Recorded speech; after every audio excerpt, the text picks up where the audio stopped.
Bienvenidos y bienvenidas a este segundo módulo de la capacitación Introducción a la comprensión de las funciones ejecutivas en docencia. Lo que nos convoca hoy es el estudio introductorio, debo decirlo. No pretendo hacer un estudio acabado de este segundo módulo que se refiere a la neuropsicología de las funciones ejecutivas. El propósito de esta parte es fundamentalmente presentar algunos modelos teóricos y algo más conceptual que nos permita comprender cómo opera nuestro cerebro respecto de este constructo llamado funciones ejecutivas. Para ello, entonces, nos vamos a ir a la presentación y vamos a entender lo siguiente. Primero, que las funciones ejecutivas hay un montón de definiciones asociadas a las funciones ejecutivas. Una de ellas es la que está en pantalla, que refiere a las habilidades cognitivas requeridas para controlar y regular los pensamientos, las emociones y las acciones. De esa manera, entendemos que las funciones ejecutivas no solo tienen que ver con lo que nosotros vemos respecto del pensamiento o de aquello que vemos que hace el estudiantado en cuanto a los contenidos, sino si es capaz o no de regular o autorregular las emociones en función del contexto y si estas son adaptativas o no, y el accionar, que en un contexto pedagógico sería que los estudiantes logren o no logren los resultados de aprendizaje, medidos o no medidos a través de una prueba, estandarizada o no. Por lo tanto, las funciones ejecutivas tienen que ver con un triángulo que tiene que ver con los pensamientos, las emociones y las acciones, no solo lo que pensamos. Bien, frente a eso entonces tenemos tres definiciones que comprenden respecto a las funciones ejecutivas. Lo primero es lo referido al autocontrol. Tal como aparece definido, es una habilidad, y si es una habilidad, finalmente se forma. ¿Ya? Uno puede aprender a presentar ciertos tipos o ciertos grados de conductas asociados a las funciones ejecutivas. Entonces esto tiene que ver con resistirse a hacer algo o no, si me gusta o no me gusta, y puedo postergar en el tiempo aquello que pudiera ser un obstáculo para que yo atienda una situación, ponga atención o no a algo y actuar de manera más o menos impulsiva frente a lo que me permita o no concentrarme en una tarea específica. Por ejemplo, esas tareas pueden ser poner atención en clase, pudiera ser también atender o no el teléfono mientras estoy en clase o estoy haciendo alguna tarea específica, etc. Inclusive nosotros mismos como docentes podemos también evaluar de alguna manera si tenemos o disponemos de esa habilidad de autocontrol en nuestra vida cotidiana. La segunda definición, que es muy importante, yo más bien diría que tiene que ver con algo central, es la memoria de trabajo, que lo cito textual, es una habilidad de mantener información en la mente donde puede ser intervenida. Por lo tanto, como es algo que no podemos ver, nuestro cerebro trabaja con eso y juega con la memoria de trabajo, conscientemente, no conscientemente, medie o no medie la voluntad. Uno puede intervenir esa información mientras está disponible. Entonces esta destreza es necesaria para efectuar tareas de bajo nivel cognitivo o de alto nivel cognitivo, por ejemplo, hacer cálculos mentales, tomar alguna información o alguna definición que me va a servir para un momento dado, para ocuparla momentáneamente o ocuparla a largo plazo. Ya se necesita para esto también establecer ciertos criterios de prioridad. Esto me sirve más que aquello, etc. Y por último, la flexibilidad cognitiva, que tiene que ver con la creatividad para poder ajustarse a las demandas a las demandas cambiantes que tiene el medio frente a lo que yo estoy haciendo, estoy abordando. Entonces, esto nos lleva a la pregunta final. ¿Las emociones tienen o no influencia sobre las funciones ejecutivas? Es decir, ¿influye sobre mi capacidad de memorizar? ¿Influye o no en mi capacidad de autocontrolar aquello que yo atiendo o no? ¿Influye respecto de si yo presento o no flexibilidad cognitiva? La verdad es que sí. Los hallazgos neurocientíficos indican que hay áreas específicas, que las vamos a ver después, en el cerebro, que están encargadas específicamente del control emocional y la expresión emocional, que están intrínsecamente conectadas con aquellas funciones ejecutivas asociadas al autocontrol, a la memoria y a la flexibilidad cognitiva. Pero lo vamos a abordar, como decía, en un momento más. Entonces, tenemos acá una definición inicial adoptada por Adolphs, que indica que los organismos complejos, por ejemplo como el ser humano, hemos desarrollado cerebros que construyen modelos internos del mundo para interaccionar de manera flexible con un entorno cambiante. De ahí entonces sale el concepto de qué es una conducta inteligente. Hace siglos atrás se entendía que una persona inteligente era aquella que era capaz de aprender las artes, las matemáticas y las ciencias. Hoy en día entendemos que la inteligencia primero es múltiple. Hay personas que son inteligentes para la música, hay otras que son más inteligentes para el procesamiento lógico-matemático, para el lenguaje, más naturalista, más visoespacial, etc. Sin embargo, si nos adscribimos o entendemos algunas corrientes un poco más postmodernistas respecto a la comprensión de la inteligencia, como aquellos modelos que nos planteaba Maturana y Varela, puntualmente Maturana, que indicaba que en realidad la inteligencia o la conducta inteligente, no depende del estudiantado, no depende del sujeto, sino depende de quien observa. Y es quien observa quien determina finalmente si esa persona es inteligente o no, en función de las demandas del medio y en función de lo que yo espero que suceda. Entonces un sujeto puede mostrar inteligencia frente a una misma situación en un momento dado y una inteligencia distinta en otro momento. ¿Pero de qué va a depender? De lo que yo espere. ¿Bien? Ahora, aparece una definición un poco más larga que espero puedan leerlas también ustedes en extenso, pero voy a rescatar algunos temas que son cruciales para los contenidos que vienen. Cito textual también. Una de las principales características de las funciones ejecutivas es su independencia del input, o sea, que estas funciones son independientes de si yo percibo o no percibo un estímulo externo. ¿Ok? Lo segundo es que hay distintos sistemas de entradas, o sea, puedo percibir información de distintas fuentes, lo puedo percibir desde los ojos, desde los oídos, desde las manos, desde la presión en la piel, etc. ¿Ya? Segundo, tiene que ver con el procesamiento de la información, o sea, si yo atiendo esa información y la memorizo o no, y qué siento con esa información, cómo la proceso. Y finalmente, con aquello que sale o aquello que está asociado con lo que yo hago producto de esas entradas y ese procesamiento de información. Esto entonces debiese estar regulado por los pensamientos, los recuerdos y las emociones que me producen algo. Por ejemplo, si yo en la enseñanza media aprendí ecuaciones y esas ecuaciones me costaron mucho y recibí muchas retroalimentaciones negativas, es probable que yo vea ecuaciones en la universidad y probablemente mis emociones asociadas a ese contenido en particular no me produzca la emoción suficiente o no me emocione lo suficientemente para acercarme de manera eficiente a ese contenido. Por lo tanto, esos recuerdos nublan un poco los pensamientos que yo tengo respecto de ese contenido. No es menor. ¿Ya? Las emociones sí influyen en las funciones ejecutivas.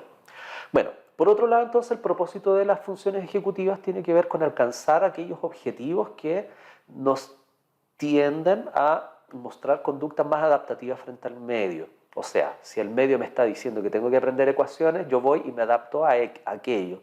Si me pide que aprenda neurociencias, voy y me adapto. Si el medio me está pidiendo que yo modifique mi estructura de clase frente a las demandas que me está exigiendo el medio actual, entonces yo digo, bien, aprendo nuevas metodologías, aprendo nuevos modelos teóricos, aprendo nuevas estrategias didácticas para poder hacer una mejor clase, etc.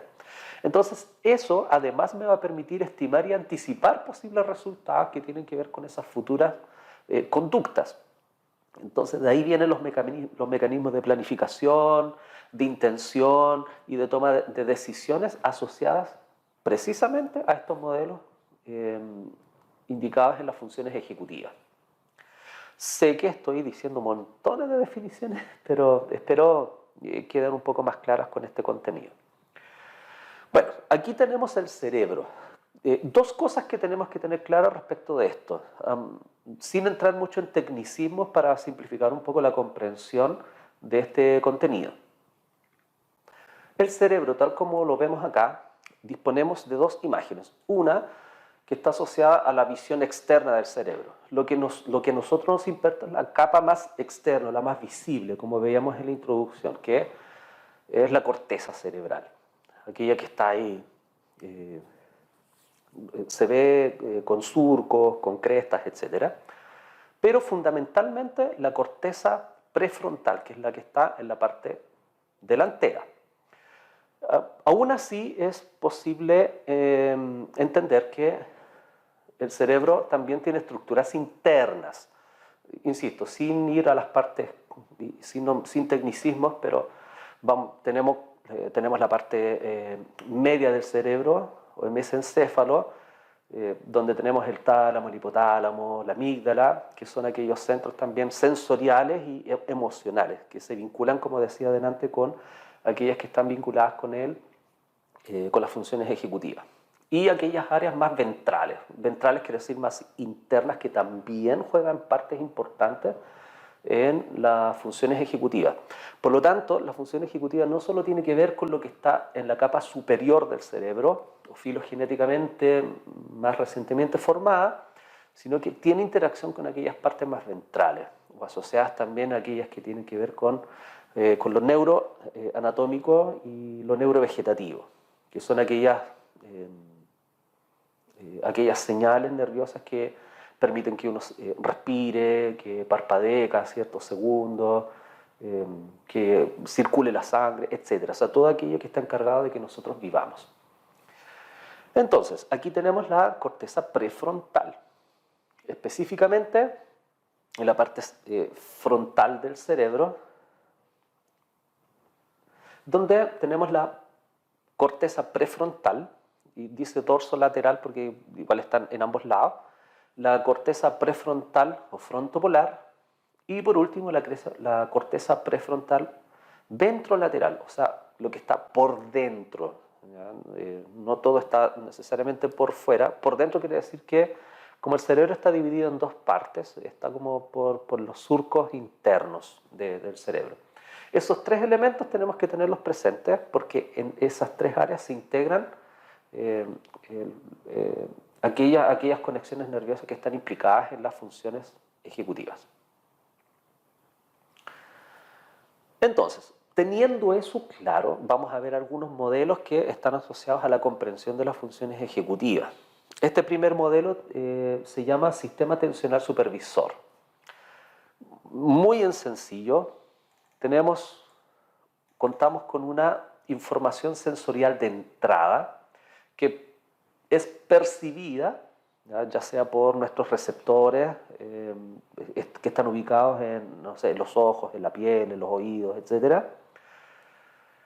Y que es captado, es procesado en realidad, es procesado por un sistema atencional supervisor. Y aquí me quiero detener solo un momento. Se entiende que la función ejecutiva no almacena información, ¿ya? No la almacena, sino que la supervisa o la procesa, ¿bien? Pero fundamentalmente este modelo indica que las funciones ejecutivas son más bien supervisoras. Atiendo porque tengo centros cerebrales que específicamente permiten supervisar aquello que entra, y supervisa lo que entra y cómo se procesa. Entonces, si supervisa, rescata información de otras áreas más ventrales del cerebro, de otras áreas cerebrales inclusive que están encargadas de la memoria propiamente tal, por ejemplo el hipocampo, que tiene que ver con la memoria, el aprendizaje, etc. Pero el hipocampo no está asociado a las funciones ejecutivas, porque el hipocampo está en áreas ventrales del cerebro, más subcorticales. Por lo tanto, rescata información de allá, rescata información emocional y supervisa qué sucede con esto. De ahí entonces que dice que es dirimidor de conflictos. O sea, integra, desintegra, verifica este sistema atencional supervisor si las ideas congenian o no, para finalmente producir en el sistema efector una respuesta en función de la información sensorial. Entonces esas respuestas podrían ser más o menos adaptativas, anclándonos a los conceptos principales que abordamos inicialmente, si el estudiantado o nosotros como estudiantes o cualquier sujeto es capaz de atender o no, es capaz de concatenar hechos, de planificar, de anticiparse, de inhibir respuestas conductuales también frente a un estímulo.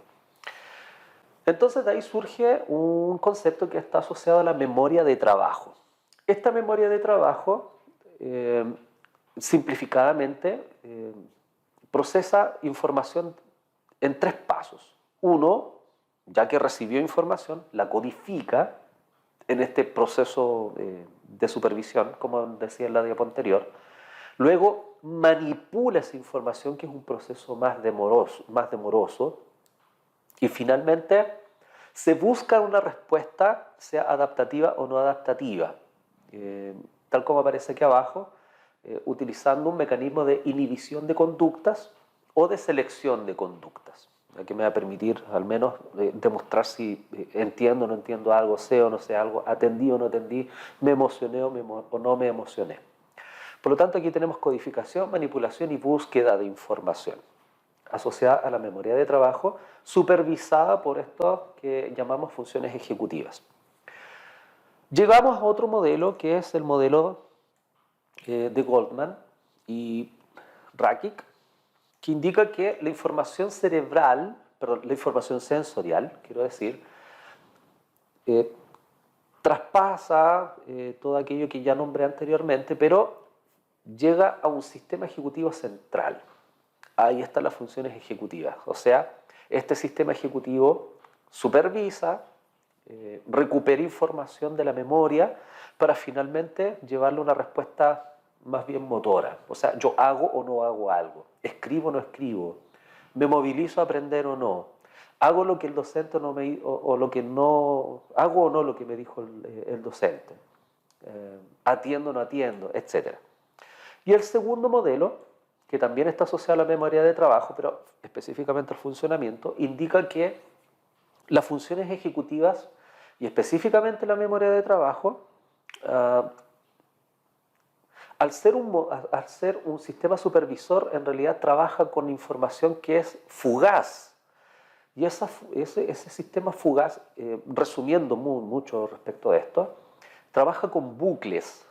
Un bucle episódico que tiene que ver con rescatar información que se vivió o que se está viviendo. Y ese buffer episódico toma información que ya hemos aprendido a procesar o aquella que se está procesando.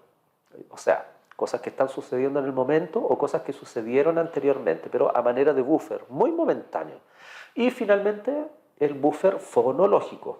O sea, yo recuerdo palabras o construyo palabras o invento palabras nuevas o invento elementos que tienen que ver con lo que yo oí y con lo que pronuncié. Pero, insisto, a manera muy fugaz. Y finalmente esto trae consigo una agenda visoespacial. O sea, yo puedo emitir respuestas, puedo comportarme de cierta manera en función de lo que yo tengo almacenado en mi cerebro, en función de espacios, en función de lo que escuché, en función de lo que vi y en función de lo que viví. Y tal como dice ahí, es una agenda. O sea, puedo disponer de esa información desde distintas formas, desde distintos momentos, inclusive lo presente. Todo eso me permite atender o no atender una información específica. Entonces aquí tenemos el sistema atencional supervisor resumido. Por último, tenemos el modelo conceptual. Esto se lee de abajo hacia arriba. Tenemos un medio exterior con el cual interactuamos que lo percibimos. Entonces, nuestro sistema nervioso compara aquello que percibimos con aquellos sucesos que hemos tenido antes y finalmente los compara y dice me gusta, no me gusta, puedo emitir respuesta o no, etc. Y genera una sensación, un conocimiento básico frente a lo que estoy percibiendo. Luego eso pasa a las funciones ejecutivas, o sea, este sistema supervisor, como decía en la diapo anterior. Y este sistema supervisor compara la información nuevamente, pero los organiza. Entonces, mediante asociaciones y patrones complejos, tanto funcionales en el cerebro, o sea, en la corteza prefrontal, tomando información de otras áreas cerebrales, tanto a nivel de corteza como en las partes más ventrales, para finalmente emitir alguna conducta más o menos organizada. Y en aquellos elementos un poco más superiores del pensamiento, esta información, estos principios de información, se compara desde lo emocional o desde lo valórico, que es aquello, como decía al principio, que nos diferencia de otros animales. Entonces decimos, hay una representación abstracta respecto de lo que uno procesa de información. Me gusta, no me gusta, si hago esto va a agradar o no va a agradar, si hago esto o aquello, me va a servir para lo que pienso futuro o no. O sea, me permite de alguna manera inhibir algunas conductas, más o menos, o también planificar a futuro o a larga o a mediana data. Y eso de alguna manera tiene que ver con los procesos de autorreferencia y de metacognición. Metacognición tiene que ver específicamente con que yo tomo conciencia de la forma en la cual yo aprendo algo.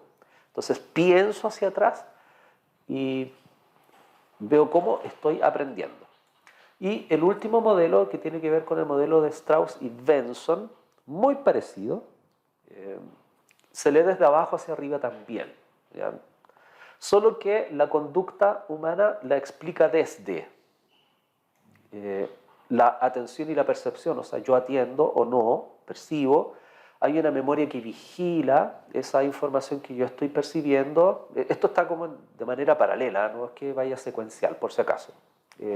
Y esto sucede porque dispongo de la capacidad de comprender cierto lenguaje y comprendo, entonces me permite establecer cierta conexión con el pensamiento y con la agenda visoespacial, como vimos anteriormente, para finalmente emitir conductas. En la corteza prefrontal, en la parte medial de este modelo, indica que yo soy capaz de mediar aquellos impulsos que surgen a propósito de la atención y la percepción y de la memoria. O sea, recuerdo situaciones, atiendo percepciones que me hacen, que me permitirían emitir o no emitir conductas. Entonces yo finalmente digo, o sea, mi cerebro en realidad a veces decide por sí mismo si hago o no hago aquello. Y la organiza obviamente temporalmente, para finalmente la corteza prefrontal permita anticipar, seleccionar objetivos, planificar la conducta y monitorear aquello que estoy pensando y a punto de hacer, o inclusive aquello que estoy haciendo. Y eso permite un control ejecutivo dando consigo origen a algo que se llama autoconciencia. La autoconciencia es un concepto que viene también de la mano con las funciones ejecutivas. Por lo tanto, es un constructo importante en el aprendizaje. O sea, si yo tomo conciencia de qué aprendo, cómo lo aprendo y con qué docente también lo aprendo mejor, es un hallazgo potente. Bueno, todo aquello entonces, para finalizar, tiene dos objetivos. Si yo muestro o no muestro conductas adaptativas, por adaptativo en el sentido de que soy capaz de hacer frente a las demandas de un medio cambiante para finalmente aprender. O sea, las funciones ejecutivas nos permiten atender, nos permiten inhibir conductas o no, con la única finalidad de aprender.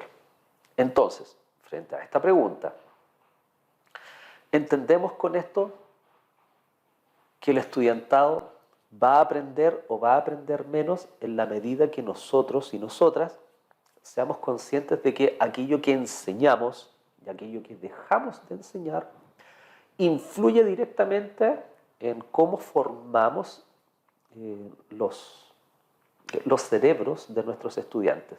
Si bien es cierto, ellos transitaron ya por la educación primaria, la educación secundaria y ya traen un acervo cultural, un acervo conceptual y procedimental que despliegan en la universidad.